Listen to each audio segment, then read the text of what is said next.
Well, guys, I'm going to be starting to do YouTube videos now where I basically just talk in front of the camera. I want to make some videos to, maybe start discussions on liberal arts campuses on how they can be more inclusive and tolerant to more amounts of people. Because right now I believe they preach tolerance, but it's mostly a lie, and it's mostly done to, boost the self-esteem of people, and they're not actually very tolerant at all. Um, I was expelled last year from my fraternity through very unjust, corrupt means, and I believe it's due to liberal extremism, and that's going to be the topic of the first video. So before I discuss how I was expelled, I want to say how I ended up in the fraternity in the first place.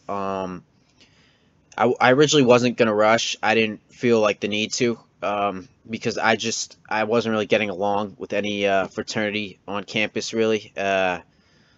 But sophomore year comes around, and I hear it's a good rush is a good opportunity to get a lot of free food. So I was like, all right, I'll sign up.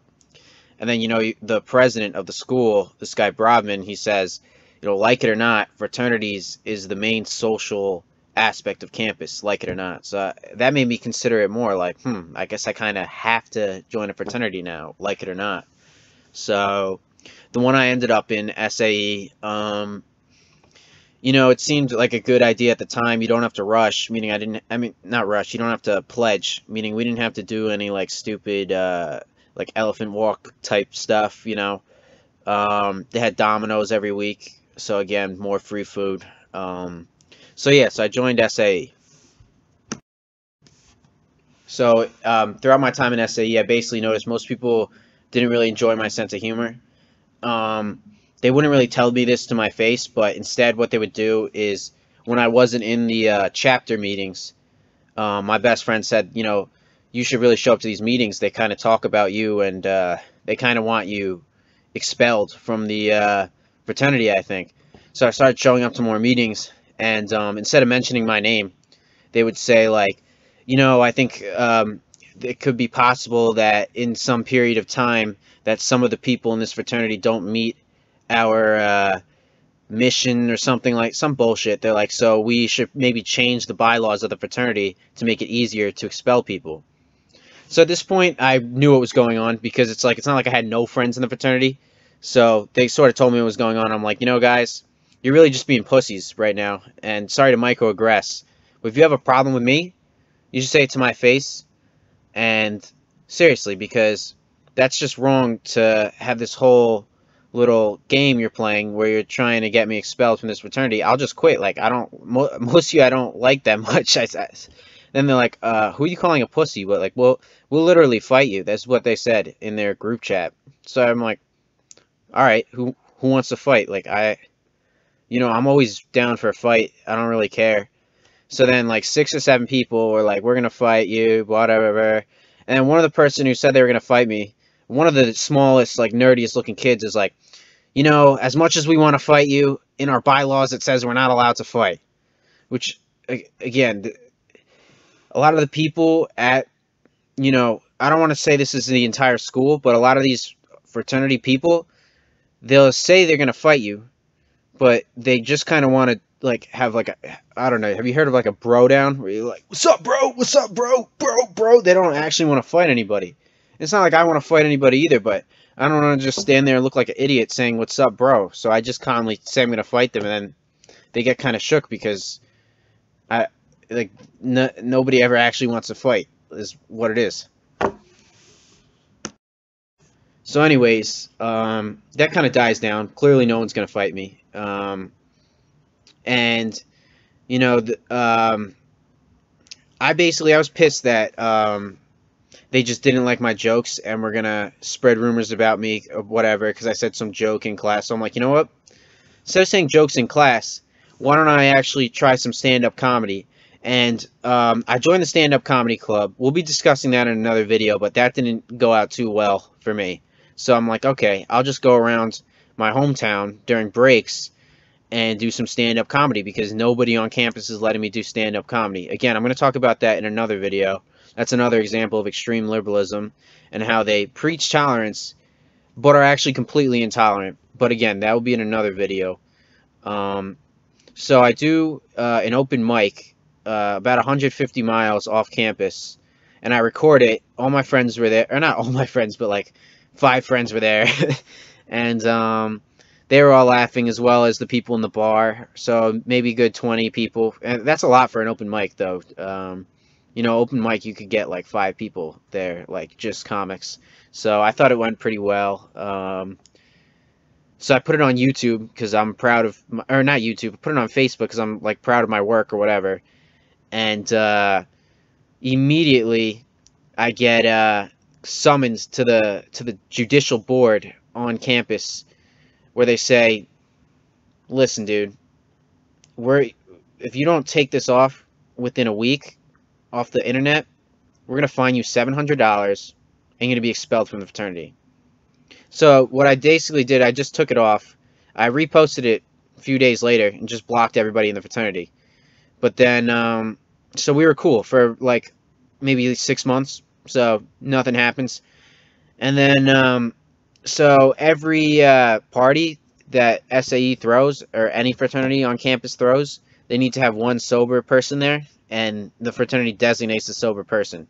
And it's usually who hasn't done it yet. So I'd already done it that semester, so I clearly wasn't up. But then the person in charge of it was like, "You know what, Andy, you deserve it. You're going to be the sober guy today." I'm like, "What? I deserve it?" You like, no, I already did it. Sorry.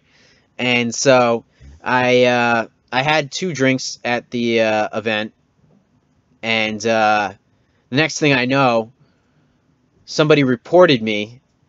And they're like, "Okay, now we're going to vote on your expulsion from the fraternity." So before this trial even starts, I spoke with the president of the fraternity, and I said, "You know, I don't think I should be up for expulsion. Like, I don't even think there should be a vote. This is ridiculous, obviously. Maybe there's some kind of deal we can work out with the judicial board or whatever." He thinks about it. He's like, "All right, here's the deal. We don't want you coming to the ceremony we're having this Saturday, because, you know, it's like a formal thing. You're not a very formal person. Basically, I don't wear vineyard vines," is what he's trying to say. So don't show up to that. You're not allowed to go to any parties for the rest of the year.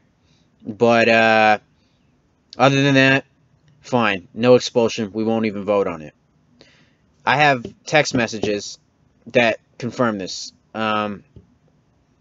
I could show the exact messages, or, okay, so basically, after I was expelled, I'm like, "What happened to our deal?" Because there was a witness, too. So I asked the witness, like, "Remember, I made the deal with the president?" And he said, "Yes, we made a deal. But in the bylaws, any brother in good standing can call a vote for expulsion." And remember, this is a new bylaw, because remember I said they tried to change the bylaws specifically so they could expel me? So yeah, that's exactly what they did, is basically what happened. And he said, "That's what happened here tonight. So even with the deal, other brothers called the vote, and I'm sorry, but this was completely out of my hands." I'm like, so you lied? Basically, I'm like, "So you're a liar is what you're telling me." He's like, "Look, the deal was outside of the case, meaning this was completely out of my hands. I did not lie to you, because we got you the appeal," which the deal wasn't for an appeal. The deal was there was no trial. I'm just free to go.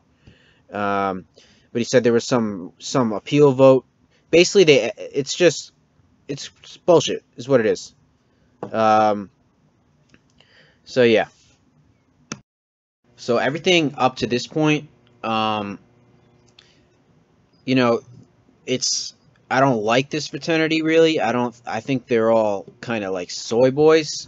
But nothing would constitute like a YouTube video or an explanation if this trial didn't go down the way it did. So basically, at the trial, instead of, you know, talking about the actual crime, or not crime, but infraction, whatever, of the rules, they just start bringing up things like, you know, "Why would we vote you to stay in this fraternity? We think you don't like us. Are are you only in this fraternity for free food? But even this, you know, if you want to kick me out for doing that, fine. But I defended myself. I said, look, guys, if you don't like me, that's fine. I don't want to be kicked out for having 2 drinks at a party. Because, first of all you are underage drinking, like, every single party. So, this is, like, wrong. And you shouldn't expel me for this. So, then, basically, the way the trial was conducted is I went into another room where they would discuss things. And you need, I think, 2/3.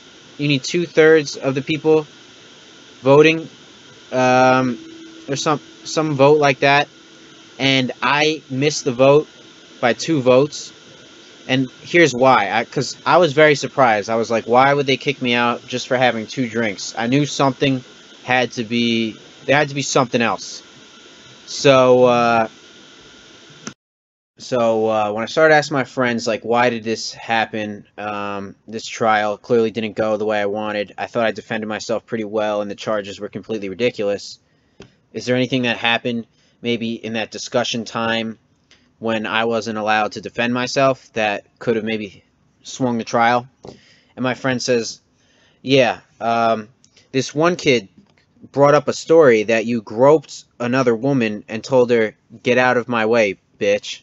Which is false. First of all, this is a man accusing another man of sexually assaulting a woman.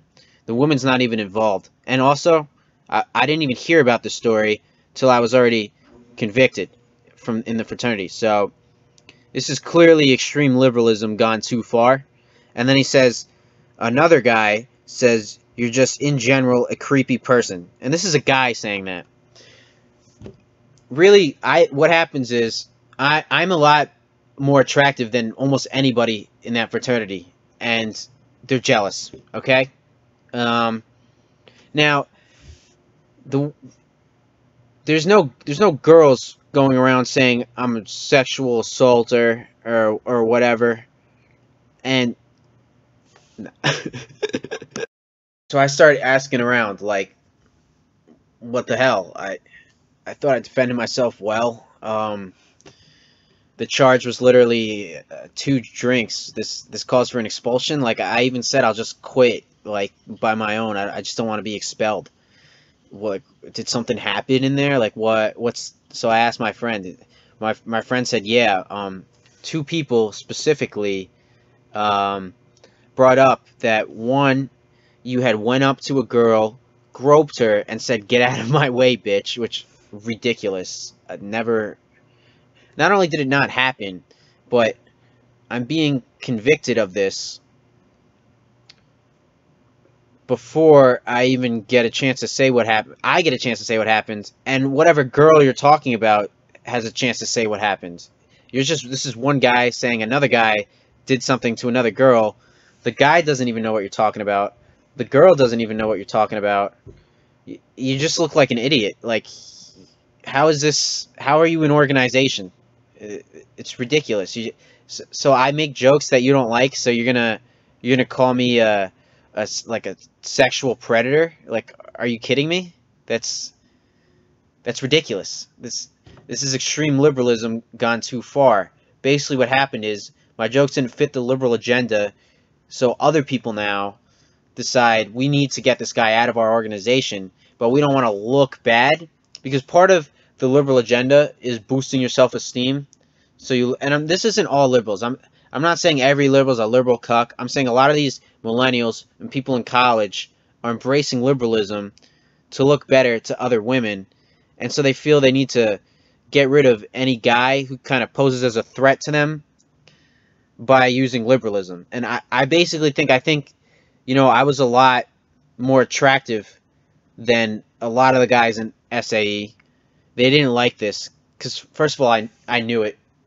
Like, most of the people in SAE at my school, I go to Bucknell, by the way, if you might have seen my song about it. Anyways, so yeah, a lot of the people in SAE are just soy boys, basically, and they needed an excuse to kick me out. But when you use false accusations of sexual assault, it's obviously a huge issue. So I went to the Provost Archon or something like that. They have weird titles. Who's an adult, and I told him my story. He's like, all right, I'll get in contact with the president. We'll see what we can do about a retrial, so we can get the fair treatment. Because 2 drinks is not a good reason to expel somebody.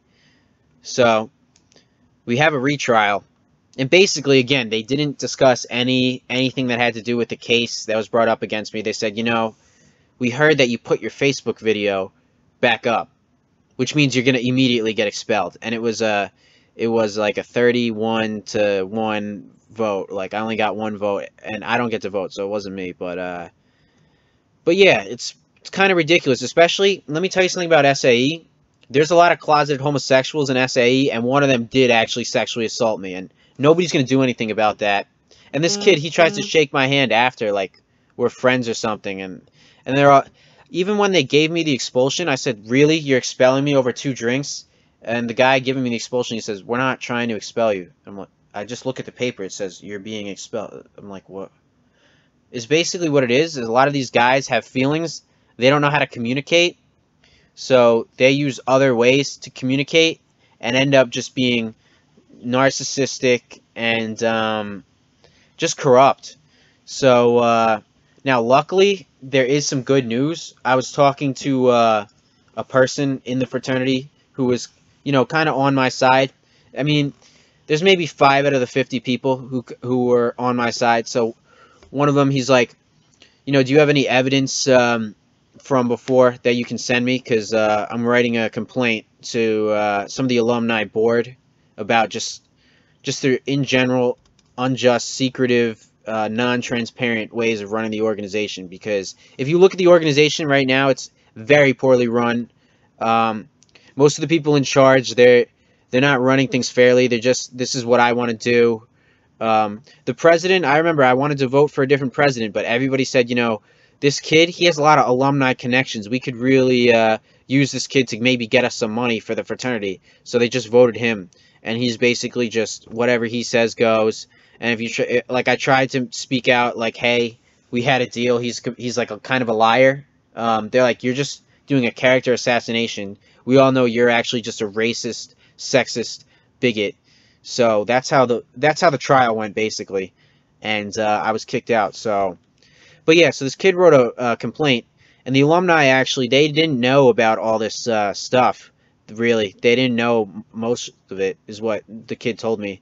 And he said now they're actually going to give more oversight and hopefully help run things better. And I think, you know, if this was more campus-wide, the campus would actually be better, because it's run by, like, narcissistic students right now. And I'm going to get more into how it's kicked out of all the other organizations, basically due to extreme liberalism. And I want to be clear, I'm not really a liberal or a conservative. I just find that, like, a lot of millennials, they pick an extreme side to go to. And then basically, if you have a conflicting viewpoint with their viewpoint, you just get labeled as, like, a Nazi or something. It's like, it's sad. So I dropped out of school because of a lot. This is one of the reasons. This isn't the only reason. Again, I'm going to be making more videos. But, so you can decide for yourself. You know, what do you think? Do you think I sexually assaulted this girl that this guy said I assaulted? Who this girl right now? I don't want to say the girl's name, and it's not because it's because the girl didn't accuse me. The guy accused me of assaulting a girl or whatever. It's like the girl didn't even know about this accusation. You know, just ridiculous. So I'll be making more videos. So you can comment what your thoughts are. And for everybody who's still at, you know, a liberal arts school and they're struggling to fit in because of this ridiculous ideology that a lot of this, and it's mostly the students, the teachers, they'll teach the ideology, but if you question them, they'll answer your questions for the most part. In my experience, like, most of the, like, adults at the school are, like, reasonable human beings. It's the children that are the problem. It's this generation. Yeah, that's all I have to say. So, I'll see you in the next video, I guess.